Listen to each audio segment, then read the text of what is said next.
Hi friends, good morning. सामने school वती एजी sir आप सर्वનું સ્વાગત કરું છું। આપણે પહેલું પ્રકરણ શરૂ છે।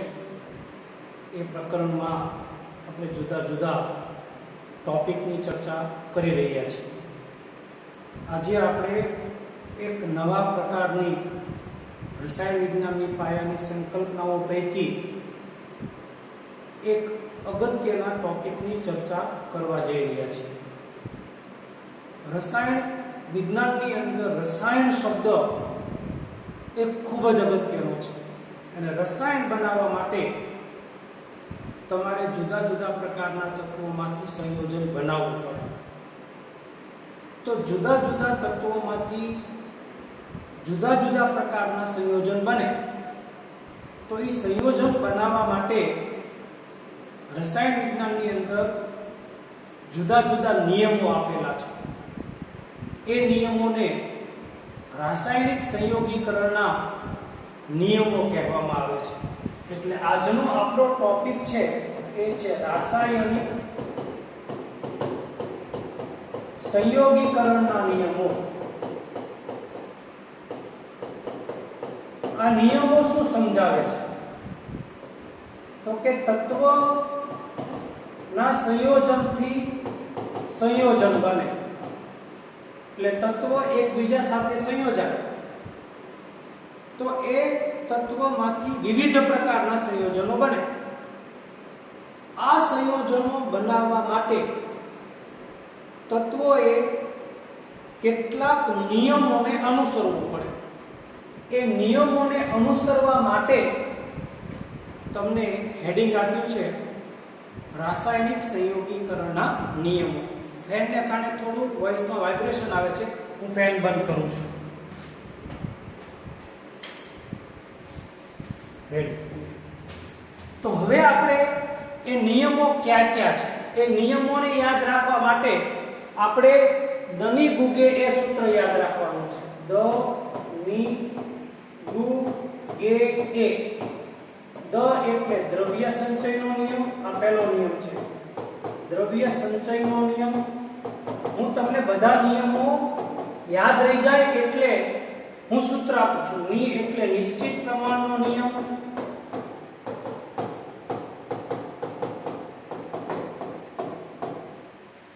ગુ એટલે ગુણક પ્રમાણનો નિયમ,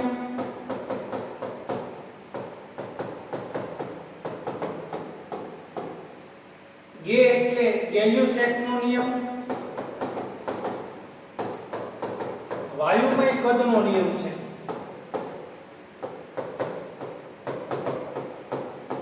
અને એ એટલે એવોગેડ્રો નિયમ, એવોગેડ્રોનો નિયમ। એટલે પહેલા તમને એ પાંચે પાંચ નિયમો ના નામ યાદ હોય તો તમે આખો ટોપિક છે એ કોન્સેપ્ટ થી ક્લિયર કરી શકો। એટલે મેં તમને નિયમો યાદ રાખવા માટેનું સૂત્ર આપ્યું। એ સૂત્ર છે દની ગુગે એ। દની ગુગે એ દ્રવ્ય સંચયનો નિયમ, નિશ્ચિત પ્રમાણનો નિયમ, ગુણક પ્રમાણનો નિયમ, ગેલ્યુસેકના વાયુમય કદનો નિયમ અને એવોગેડ્રોનો નિયમ। દની ગુગે એ। હવે આ સૂત્ર તમને આ પાંચ નિયમો યાદ રખાવશે જ। રિપીટ કરાવું। દની ગુગે દ્રવ્ય સંચયનો નિયમ, ની એટલે નિશ્ચિત પ્રમાણનો નિયમ, ગુ એટલે ગુણક પ્રમાણનો નિયમ, ગે એટલે ગેલ્યુસેકના વાયુમય કદનો નિયમ અને એ એટલે એવોગેડ્રોનો નિયમ। આ પાંચે પાંચ વૈજ્ઞાનિકોના લગભગ નામ સાથે સંકળાયેલા નિયમો છે। કયા વૈજ્ઞાનિકે કયો નિયમ આપ્યો, કઈ સાલમાં નિયમ આપ્યો, એ પણ ઘણી વખત બોર્ડના એમસીક્યુ વિભાગમાં સાદા પ્રશ્ન તરીકે પૂછી શકાય। તો આપણે એક એક નિયમને આજે સમજવા પ્રયત્ન કરીએ છીએ। તો પહેલો આપણે નિયમ સમજીએ છીએ એ નિયમ એ દ્રવ્ય સંચયનો નિયમ છે। તો દ્રવ્ય સંચયનો નિયમ કોણે આપ્યો અને એ નિયમ શું સમજાવે છે? તો એન્ટની લેવોઝિયર નામનો એક વૈજ્ઞાનિક હતો. એ એન્ટની લેવોઝિયરે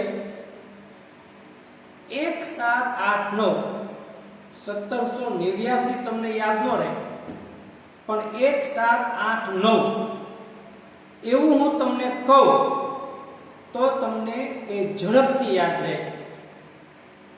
તો એન્ટની લેવોઝિયરે, આને આપણે કોઈ કામ નથી એટલે આપણે દ્રવ્ય સંચયના નિયમને મહત્વ આપીએ છીએ. પ્રશ્ન છે દ્રવ્ય સંચયનો નિયમ આ કોણે આપ્યો? તો 1789 માં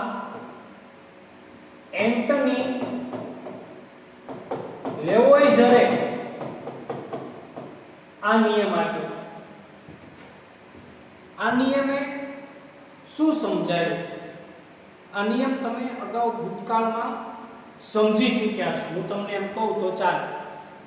તમને એમ લાગે સાહેબ એન્ટની લેવોઝિયર તો નામ જ પહેલી વાર સાંભળીએ છીએ, દ્રવ્ય સંચય શબ્દ પહેલી વાર સાંભળીએ છીએ, તમે નિયમ કેમ સમજ્યા હોય? તો તમે ઊર્જા સંચયનો અથવા ઊર્જા સંરક્ષણનો નિયમ સમજ્યા છો કે ઊર્જાનું સર્જન કે વિનાશ શક્ય નથી, પણ ઊર્જાનું એક સ્વરૂપમાંથી બીજા સ્વરૂપમાં રૂપાંતરણ થઈ શકે. નિયમ નંબર 1. અહીંયા ઊર્જાની બદલે તમારે દ્રવ્ય શબ્દનો પ્રયોગ કરવાનો છે. એટલે દ્રવ્યનું સર્જન કે વિનાશ શક્ય નથી. દ્રવ્યનું સર્જન કે વિનાશ શક્ય નથી. પછી આગળ એને એવું નથી કીધું કે દ્રવ્યનું એક સ્વરૂપમાંથી બીજા સ્વરૂપમાં રૂપાંતરણ થઈ શકે છે, પણ દ્રવ્યનું સર્જન કે વિનાશ શક્ય નથી. મતલબ દ્રવ્ય છે એ જે માત્રામાં જે જથ્થામાં આપણને કુદરતે આપ્યો છે એ માત્રામાં અને એ જથ્થામાં એટલું જ અસ્તિત્વ ધરાવે છે. એટલે તમે દ્રવ્યનું સર્જન ન કરી શકો કે દ્રવ્યનો વિનાશ પણ ન કરી શકો. આ નિયમ એ રસાયણ વિજ્ઞાનના પશ્ચાત વિકાસ માટે, રસાયણ વિજ્ઞાનના પશ્ચાત વિકાસ માટે પાયારૂપ બન્યું. એન્ટની લેવોઝરે આ નિયમ કેવી રીતે આપ્યો? તો કે એને દહન પ્રક્રિયાનો કાળજીપૂર્વક અભ્યાસ કર્યો.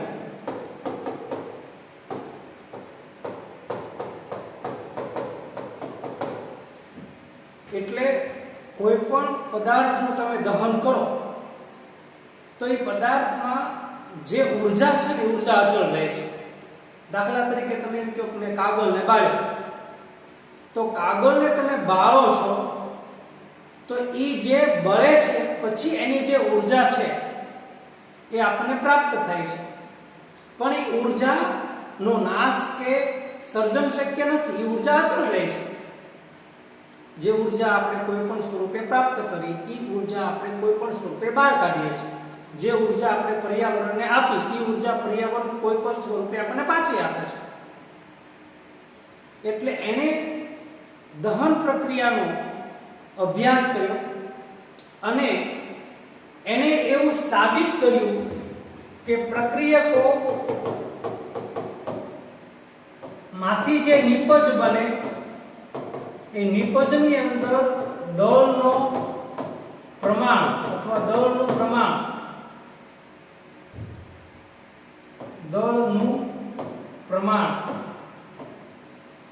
અચળ રહે છે. તમને સિમ્પલ ઉદાહરણ આપું કે કાર્બનનું દહન કરવામાં આવે C+O2 અને અહીંયા CO2 બને તો કાર્બનનું દળ કેટલું છે?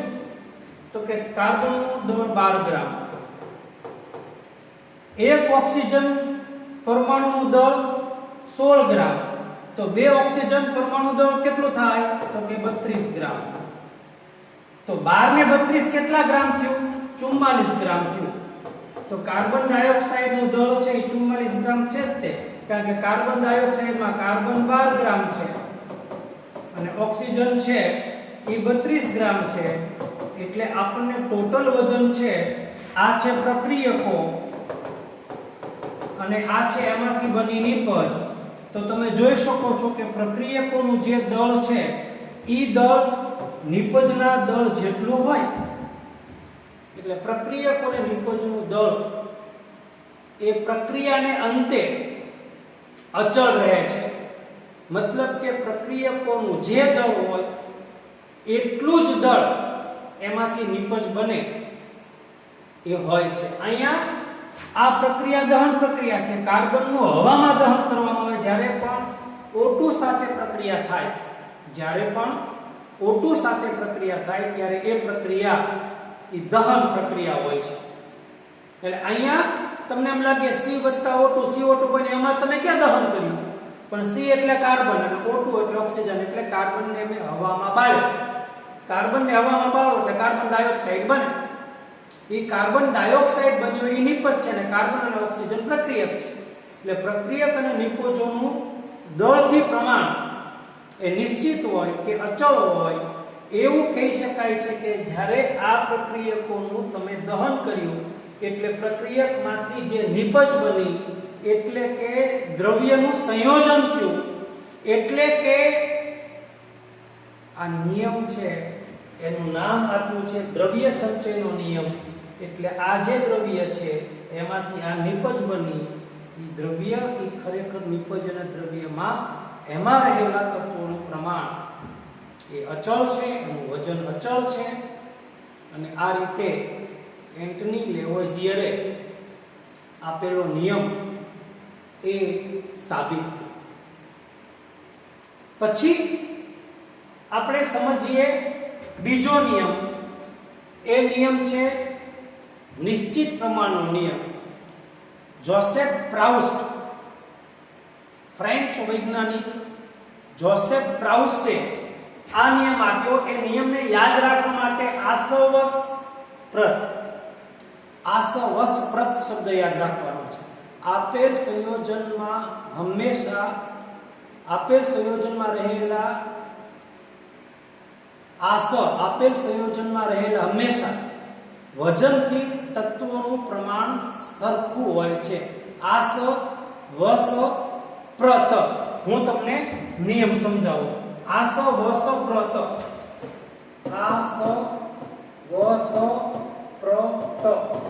આ છે નિશ્ચિત પ્રમાણનો નિયમ.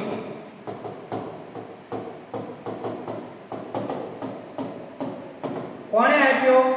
તો કે જોસેફ પ્રાઉસ્ટે આપ્યો. નિયમ શું આપ્યો? આસવસપ્રત. આપેલ સંયોજનમાં હંમેશા વજનથી તત્વોનું પ્રમાણ આપેલ સંયોજનમાં રહેલા અથવા આપેલ સંયોજનમાં હંમેશા વજનથી, આ એટલે આપેલ, સ એટલે સંયોજનમાં રહેલા, વ એટલે વજનથી સરખા પ્રમાણમાં અથવા વજનથી તત્વોનું પ્રમાણ સરખું હોય છે. વજનથી સરખા પ્રમાણમાં તત્વો રહેલા હોય છે.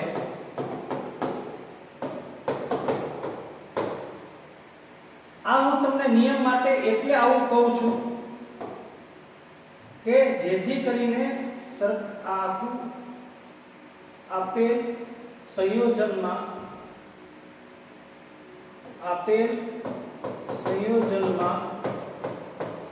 હંમેશા વજનથી સરખા પ્રમાણમાં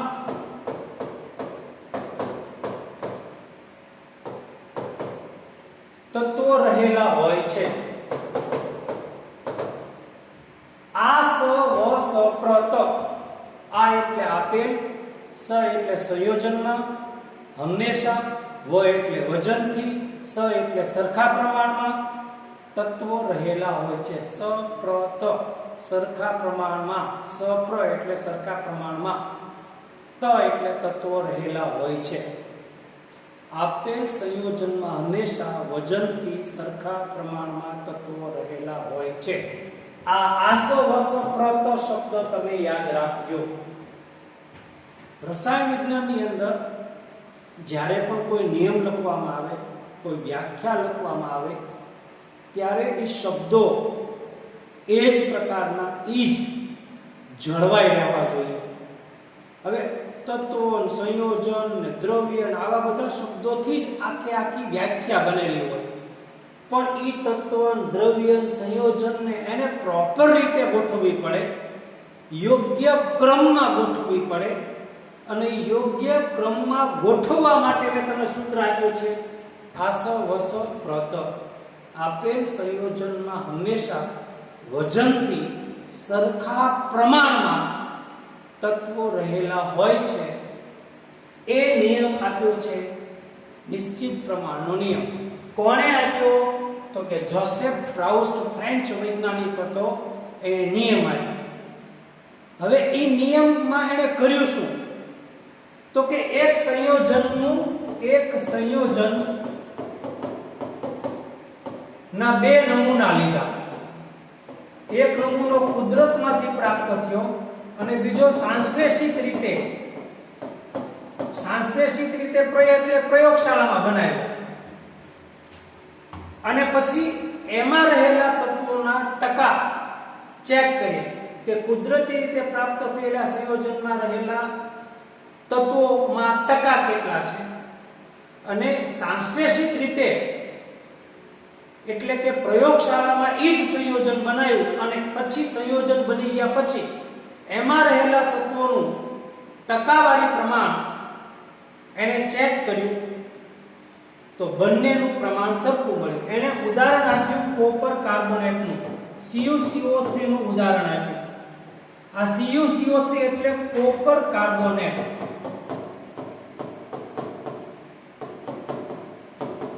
Cu એટલે કોપર અને CO3 એટલે કાર્બોનેટ. અહીંયા એને એક ટેબલ બનાવ્યું કે કુદરતી રીતે પ્રાપ્ય નમૂનો અને સાંશ્લેષિત રીતે બનાવેલ નમૂનો, આ બે એને વિભાગ પાડ્યા. સંયોજન છે એનું નામ છે કોપર કાર્બોનેટ. હવે એની અંદર ત્રણ પ્રકારના તત્વો છે. એક કોપર તત્વ છે, બીજું કાર્બન તત્વ છે અને ત્રીજું ઓક્સિજન તત્વ છે. આ ત્રણ પ્રકારના તત્વો છે. એટલે અહીંયા લખ્યું છે ને કે આપેલ સંયોજનમાં એટલે આ કોપર કાર્બોનેટ સંયોજનથી હંમેશા વજનથી સરખા પ્રમાણમાં તત્વો રહેલા હોય છે. એટલે એ તત્વોનું વજન કરવામાં આવે અથવા એ તત્વોનું ટકાવારી પ્રમાણ કાઢવામાં આવે તો એ સરખા પ્રમાણમાં હોવું જોઈએ. તો અહીંયા આપણે લખીએ છીએ ટકા, કોપરના ટકા, કાર્બનના ટકા અને ઓક્સિજનના ટકા. એટલે અહીંયા લખું છું Cu ના ટકા, અહીંયા લખું છું C ના ટકા અને અહીંયા લખું છું ઓક્સિજનના ટકા. કોપર કાર્બોનેટ આપણને કુદરતી રીતે પ્રાપ્ત થયો. એમાં કોપર કેટલા ટકા છે, કાર્બન કેટલા ટકા છે અને ઓક્સિજન કેટલા ટકા છે. કોપર કાર્બોનેટ આપણને પ્રયોગશાળામાં બનાવીને પ્રાપ્ત કર્યો. એમાં કોપરના કેટલા ટકા છે, કાર્બનના કેટલા ટકા છે અને ઓક્સિજનના કેટલા ટકા છે એ એને સાબિત કર્યું, સરખાવ્યું. તો કોપરના ટકા છે એ 51.35% મળ્યા. કુદરતી રીતે પ્રાપ્ય કોપર કાર્બોનેટની અંદર. કાર્બનના ટકા છે એ 9.74 મળ્યા અને ઓક્સિજનના ટકા છે એ 38.19 મળ્યા. 91 મળ્યા, સોરી 19 નહીં પણ 91%. ચોપડીની અંદર તમને કાર્બનના ટકા છે એ ઓક્સિજનની જગ્યાએ લખ્યા છે અને ઓક્સિજનના ટકા છે કાર્બનની જગ્યાએ લખેલા છે. એટલે તમારે જે કાર્બનના ટકા આપ્યા છે એ ઓક્સિજનના ટકા સાથે મેં ક્રમ બદલાયો છે.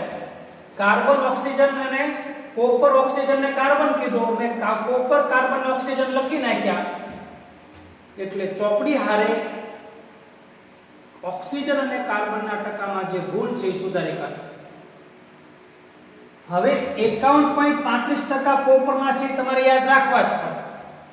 9.74% છે કાર્બનના, યાદ રાખવા જ પડે. અને ઓક્સિજનના ટકા 38 ના અડધા 19 થાય. 19 ની બદલે 91 લખવાના, એમ તમે યાદ રાખી શકો. 38 ના અડધા 19 થાય, એટલે 19 નહીં લખવાના પણ 0.91 લખવાના, એટલે 19 નો નવડો ને એકડો ઊંધો કરી નાખો, એટલે તમને યાદ રહી જશે.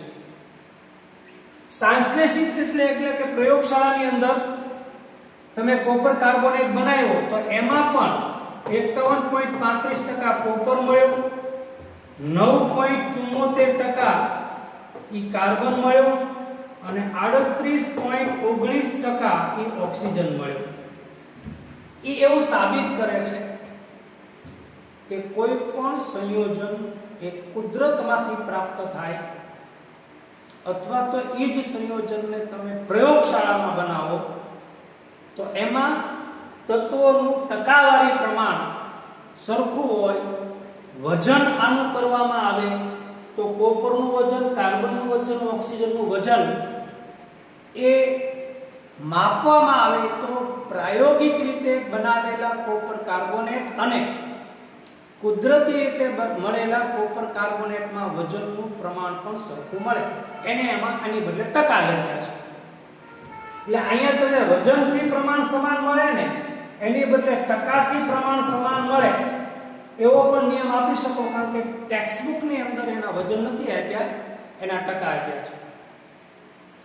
તો આ રીતે જોસેફ પ્રાઉસ્ટ જે ફ્રેન્ચ વૈજ્ઞાનિક હતો, એને પોતાના પ્રયોગની અંદર આવા એક નમૂના નહીં, આવા ઘણા બધા પ્રયોગો કર્યા.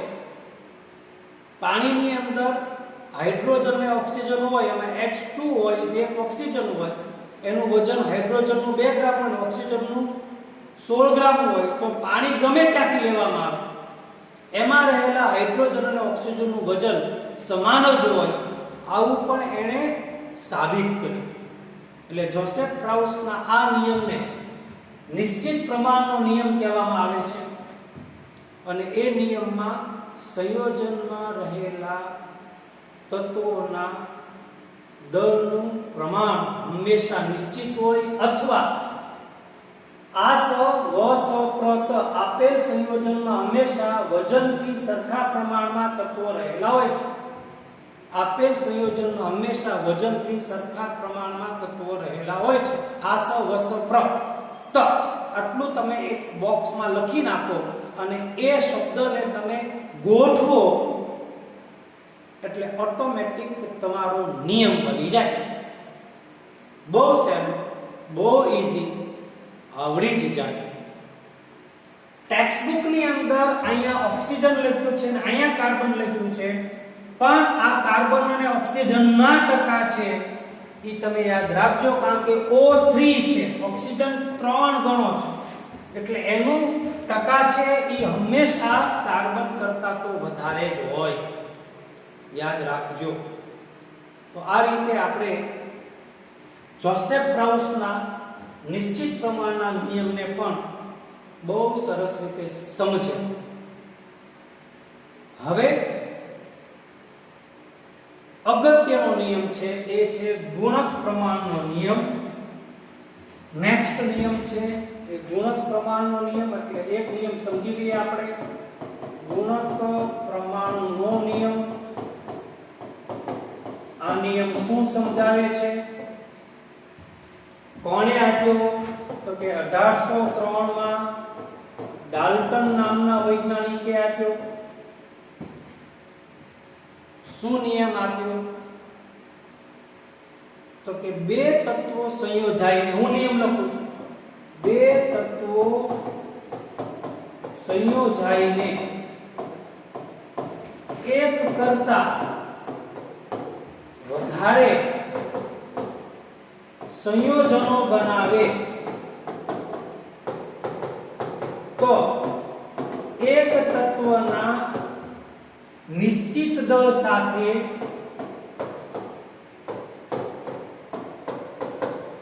સંયોજાતા બીજા તત્વના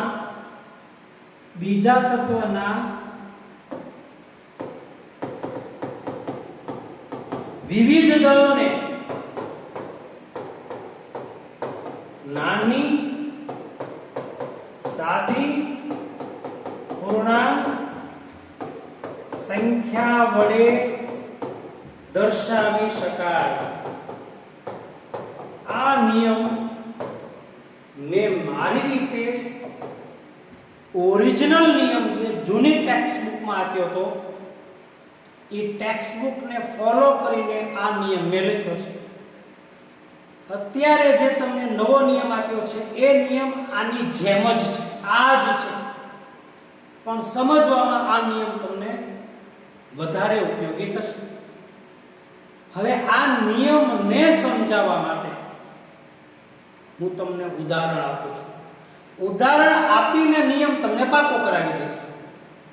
તો અહીંયા આપણે બે તત્વો લઈએ છીએ. એ બે તત્વો કયા કયા? તો બે તત્વોમાં એક તત્વ હાઇડ્રોજન છે અને બીજું તત્વ છે એ ઓક્સિજન છે.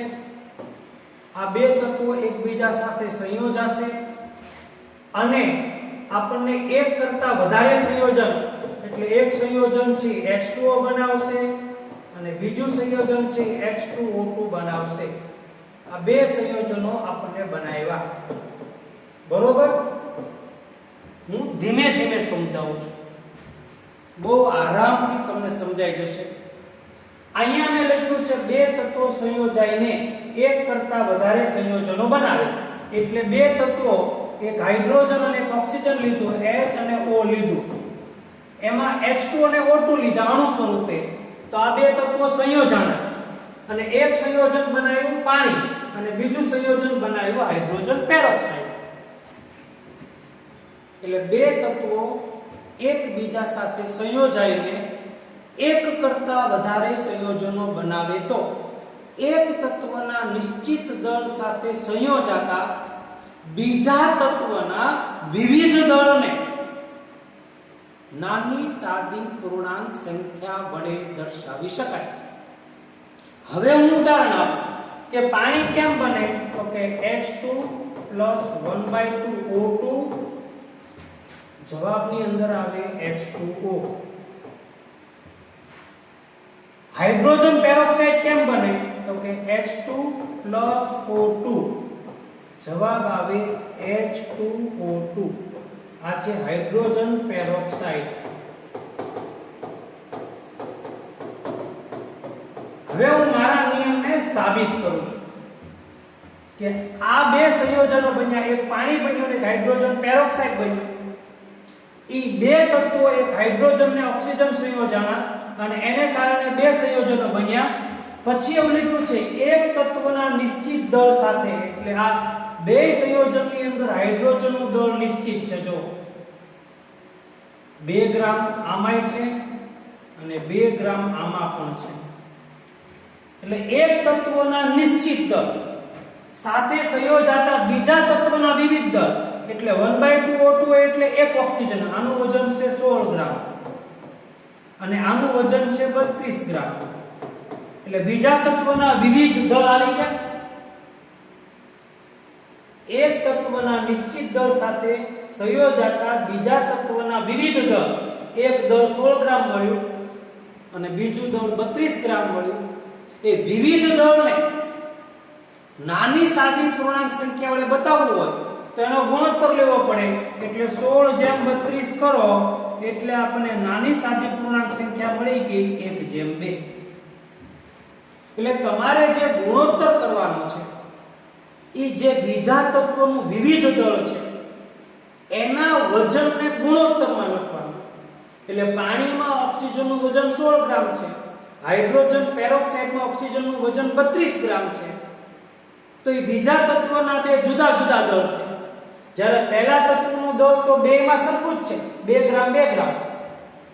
બીજા તત્વના વિવિધ દળને, એટલે એક 16 ગ્રામ છે અને બીજું 32 ગ્રામ છે, એના ગુણોત્તરને તમે ગણો, એનો ગુણોત્તર કરો એટલે 16:32 થાય. એના માંથી જે આપણને સંખ્યા મળે એ નાની સાદી પૂર્ણાંક સંખ્યા મળી, એ 1:2 મળી, એટલે 1 પણ પૂર્ણાંક સંખ્યા છે અને 2 પણ પૂર્ણાંક સંખ્યા છે.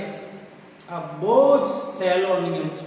હવે અહીંયાની વાત અહીંયા વાંચો કે બે તત્વો એકબીજા સાથે સંયોજાઈને એક કરતા વધારે સંયોજનો બનાવે તો એક તત્વના નિશ્ચિત દળ સાથે સંયોજાતા બીજા તત્વના વિવિધ દળને નાની સાદી પૂર્ણાંક સંખ્યા વડે દર્શાવી શકાય, અથવા વિવિધ દળના ગુણોત્તરને નાની સાદી પૂર્ણાંક સંખ્યા વડે દર્શાવી શકાય. આ નિયમ ડાલ્ટને આપ્યો અને એ નિયમ સાબિત પણ કર્યો. ત્રણેય નિયમો બહુ સહેલા છે. ટેક્સ્ટ બુક સાથે રાખી જવાની, વિડિયો લેક્ચર તમને એમ લાગે કે ફરી વખત સમજવું છે તો પાછા બેક જવાનું, પાછી વ્યાખ્યા સમજવાની, પાછો નિયમ સમજવાનો, 3, 4, 5 વખત ભલે વિડિયો જોવો પડે, કોન્સેપ્ટ ક્લિયર કરવાના અને જે સમજો એ પરફેક્ટ સમજવાનું. વ્યાખ્યા યાદ રાખવા માટે મેં તમને નાના સૂત્ર આપ્યા છે. આસ વસ પ્રત. આપેલ સંયોજનમાં હંમેશા વજનથી સરખા પ્રમાણમાં તત્વો રહેલા હોય છે. આસ વસ પ્રત એ હેલ્પ કરશે તમને નિશ્ચિત પ્રમાણના નિયમ.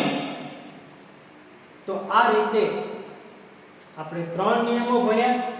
એ ત્રણે 3 નિયમને આપણે થોડુંક બેક જઈએ, યાદ કરવા ટ્રાય કરીએ તો આપણને પહેલો નિયમ જે મળ્યો એ દ્રવ્ય સંચયનો નિયમ, જે આપણે ડિલીટ કરી નાખ્યો છે એ નહીં મળે. સહેલો આ છે રાસાયણિક સંયોગકરણના નિયમોમાં મેં સૂત્ર આપ્યું હતું દની ગુ ગે એ. દ્રવ્ય સંચયનો નિયમ, નિશ્ચિત પ્રમાણનો નિયમ, ગુણક પ્રમાણનો નિયમ, ગેલ્યુસેકના વાયુમય દળનો નિયમ અને એવોગેડ્રોનો નિયમ. એમાં પહેલો નિયમ છે દ્રવ્ય સંચયનો નિયમ. કોણે આપ્યો તો કે 1, 7, 8, 9 યાદ રાખો. 1789 યાદ નહીં રહે પણ 1, 7, 8, 9 યાદ રહેશે. એટલે 1789 માં એન્ટની લેવોઇઝીએ આપ્યો. નિયમ શું આપ્યો? દ્રવ્યનું સર્જન કે વિનાશ શક્ય નથી. રસાયણ વિજ્ઞાનના પશ્ચાત વિકાસ માટે એને આ નિયમ પાયારૂપ બન્યો. દહન પ્રક્રિયાનો એને અભ્યાસ કરી અને કાળજીપૂર્વક નિયમ આપ્યો. દહન પ્રક્રિયા મેં તમને ઉદાહરણમાં સમજાવી કે કાર્બન અને ઓક્સિજન દહન પ્રક્રિયા કરીને કાર્બન ડાયોક્સાઇડ બનાવે. કાર્બનનું વજન 12 ગ્રામ, ઓક્સિજનનું વજન 1 ઓક્સિજનનું વજન 16 ગ્રામ, 2 ઓક્સિજનનું કુલ વજન 32 ગ્રામ થાય. જ્યારે નિપજ બને તેનું વજન 44 ગ્રામ હોય એટલે દળનું પ્રમાણ પ્રક્રિયકોના નિપજની અંદર અચળ રહે છે.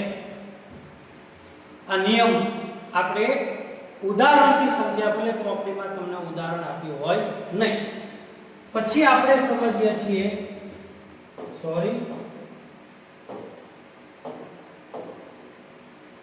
નિશ્ચિત પ્રમાણનો નિયમ.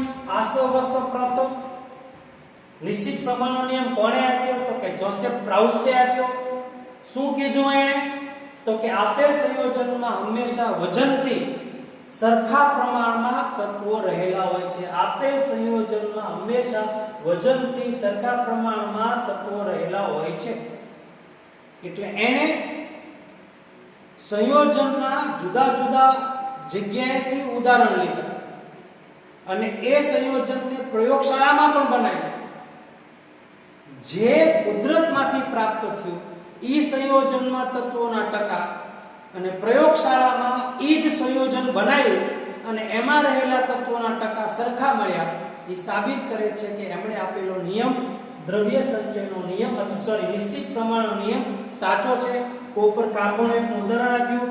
કુદરતી પ્રાપ્ત નમૂનામાં કોપર કાર્બોનેટમાં કોપર 51.35%, સંશ્લેષિત નમૂનામાં પણ 51.35% મળ્યું. કાર્બનનું પ્રમાણ 9.74% મળ્યું. આમાં પણ 9.74% મળ્યું અને ઓક્સિજનનું પ્રમાણ 38.91, 38 ના અડધા 19 થાય, 19 નહીં લખવાના પણ 91 લખવાના, યાદ રહી જાય. અને એ રીતે એને એ નિયમ પોતાનો સાબિત કર્યો. પછી આપણે નેક્સ્ટ સમજીએ તો નેક્સ્ટમાં આપણે ગુણક પ્રમાણનો નિયમ લખ્યો. 1803 માં ડાલ્ટન નામના વૈજ્ઞાનિકે, જ્હોન ડાલ્ટન નામના વૈજ્ઞાનિકે આ નિયમ આપ્યો. નિયમ મેં તમને ઉદાહરણથી સમજાવ્યો કે બે તત્વો એકબીજા સાથે સંયોજાઈને એક કરતા વધારે સંયોજનો બનાવે. તમારા માઇન્ડમાં બે તત્વો એટલે હાઇડ્રોજન અને ઓક્સિજન આવે, એટલે બે તત્વો એકબીજા સાથે સંયોજાય, એક કરતા વધારે સંયોજન બનાવે એટલે એક સંયોજન પાણી બને અને બીજું સંયોજન હાઇડ્રોજન પેરોક્સાઇડ બનાવે. એટલે બે તત્વો એકબીજા સાથે સંયોજાઈને એક કરતા વધારે સંયોજનો બનાવે તો એક તત્વનું નિશ્ચિત દળ, એટલે પાણીમાં પણ H2 2 ગ્રામ છે, હાઇડ્રોજન પેરોક્સાઇડમાં પણ H2 2 ગ્રામ છે, એટલે એક તત્વનો દળ નિશ્ચિત થઈ ગયો. એની સાથે સંયોજતા બીજા તત્વના વિવિધ દળ થયા. એકમાં ઓક્સિજન 16 ગ્રામ છે પાણીમાં અને હાઇડ્રોજન પેરોક્સાઇડમાં ઓક્સિજન 32 ગ્રામ છે, તો 16 અને 32 બે વિવિધ દળ થયા.